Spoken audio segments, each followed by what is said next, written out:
Good day, YouTube, and welcome to another Tits Beer Bomb 420 beer review. And what we're reviewing today is a beer that is new to this year, since it's never been made before, and it's a style of beer I've not ever had before. Now, where I live, um, I was watching a review on this beer, and the reviewer was saying how they can only think of two other companies who make a beer in this style, Bose and True North. So with whatever laws we have on our way that, like our laws for alcohol, whatever they are, it is the reason for why we get what we do get. Because if you live in North America and you want to go big, where you're going to find big and lots of selection of beers and what have you, from what I know firsthand, I'd say go to the U.S. But I also know Quebec's like that because they have lots and lots of different beers and whatnot, but they're not, and they sell them in lots and lots of stores like the U.S., but they're not as cheap as the U.S. And then I recently been told, because I haven't seen any like pictures or footage firsthand or anything, but apparently they do stuff like that in BC. Lots and lots of beers are out there and whatnot. And this reviewer recently showed some beers that someone sent him in the mail. They came all from Quebec, ones that we haven't had been sent here. And one of the Quebec beers had a jalapeno in the bottle. I would like to try that one. And I also know they have like tons and tons of 40s out there. There's like for Molson Dry, we just get the 5.5 version in like single cans and maybe cases, but they have it in like 40s and other versions. And they keep going up and up and up with it in percent, so there's lots of versions all the way up to 10.1%. But whatever, blah blah blah.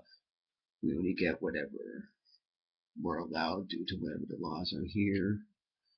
So I do not get my hands on some of the beers. Some people are like, oh, hopefully you get to try this one day, what have you, and whatnot. So I'm sending some cool ones, and people are mailing them to me to try out. If you would like to, we can do some trades and what have you. Let's see how that goes. But anyways, what we're trying today is from the Creemore Springs Brewery. Um, in the past, I've had their Keller beer, their lager, their Pilsner, and their Urbach. They're all a lager type beer. But apparently, they also make this Oktoberfest lager that they call Creemore Springs Kitchener Waterloo Oktoberfest lager. Now, I've been out in that area at their Oktoberfest, but I've never I don't know what that's all about. And then also Creemore Springs is out in Creemore, Ontario, out on Mill Street. But there's already a Mill Street Brewery in Toronto. So it's Molson Coors that owns this company. The beer we're going to do came out this year. It has a 28 IBU level. The malts in it are pale, Melanoidin, and Carafa Special 2 types. And they use Perla and Haller 2 traditional hops. This beer is supposed to have like a noble hop bitterness with a rich, nutty maltiness, and it's supposed to have a hoppy, lingering finish. And the beer we're talking about celebrates Creemore Springs' 25th anniversary. It's their Altbier Collaborator Ale. Comes in at 5% alcohol per volume. Altbier is German for old beer, so it's like the oldest beer style out there. First ale from this company. In celebration of our 25th anniversary, we present our finest ale. This is no ordinary ale. It is a Dusseldorf style Altbier, meaning old beer. It is one of the oldest and rarest beer styles in the world. And sharing their vast knowledge. Yeah, I guess they went to Germany to learn all about this and what have you. It's Creemore's first trans called collaboration. True to style, the result is a dark mahogany hued beer with a roasted nutty malt flavor and an intensifying hop finish. Here's to longevity and to still brew Creemore Springs 160 years from today. Collaborator Ale, 25th anniversary. Cheers, folks. New beer style to me. And any other alt beers that have been out our way before. Never seen. Oh, and this is supposed to be in like small running, so there's not even supposed to be a lot of these out there currently. Let's get it on. Smells alright. Cheers.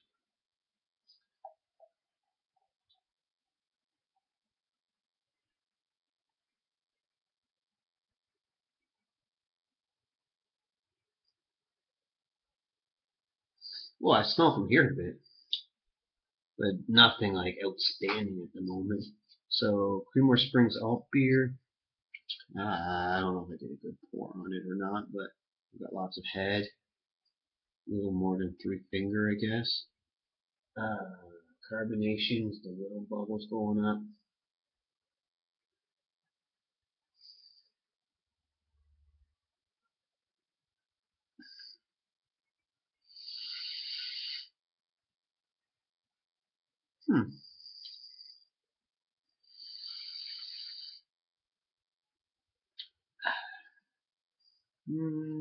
Smells fresh.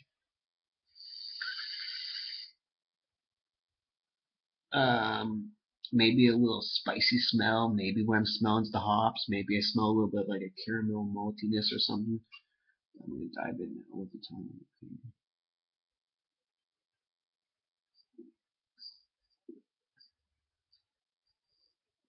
For my first sip of an alt beer, for a 28 IBU level, it's a little bit heavier and bittery.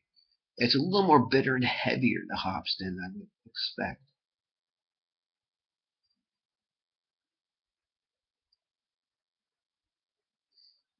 What the hell?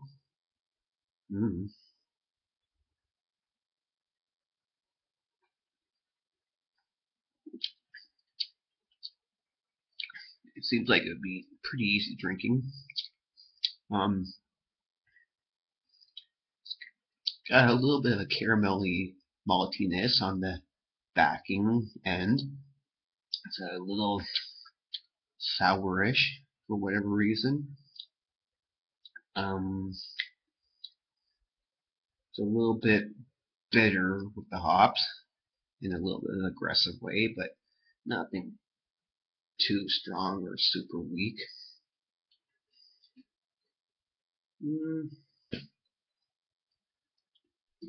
It's a nice 5% ale.